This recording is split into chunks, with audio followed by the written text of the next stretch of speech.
ska vara det ett pass idag efter imorgon med henne, eller? Ja, 2 imorgon. 2 imorgon, ja. Idag blir det ju 10 som negerpojkar hela tiden. Ja.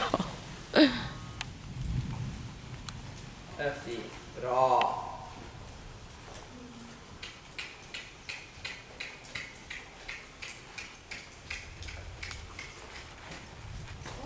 Igen, lyft inranden.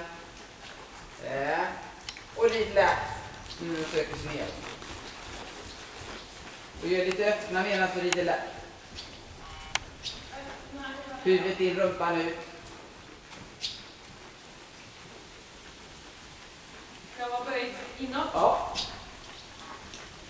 Böj inåt, rumpan ut.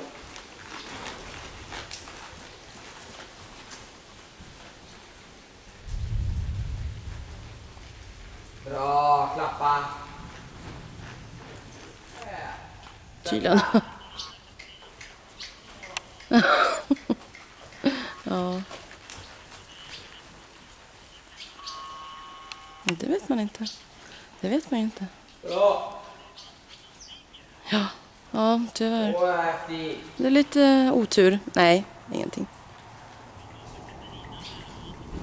Ja. Ja, de hade nog hennes bil. Så att det är bara du efter lunch om de inte fyller ut några. Jag vet inte hur de gör. Ja. Tappar underhalsen just nu. Att hon får fel kroppshållning med halsen. Och halsen är bara kort då. Du ska ju rida dit. Mamma kan Höbb. den. Bodde Ja. med Morgan. Ja, precis. Den där uppe. Ser man. Ja. Så du bor här uppe nu? Ja, jag bor i Molkom. Jaha. Ja. Men vi har hästen här nu. Ja. Men du bor förut efter Tidaholma. Ja, fast på södra delen till Holmen då. Ja. Madängsholm bor jag nu. Ja. Så att, jag flyttar ju ner till Skåne en vända.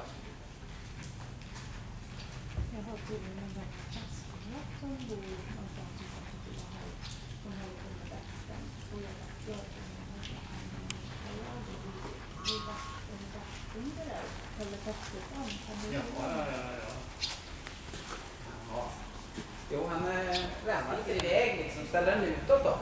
Sätter den i arbete. Där. Flytta in rumpan till exempel. Huvudet ut, rumpan in. Det är extra jobbig övning. Den är jobbigare än bogin. Så här. Shit. Vad är det? Tycker inte om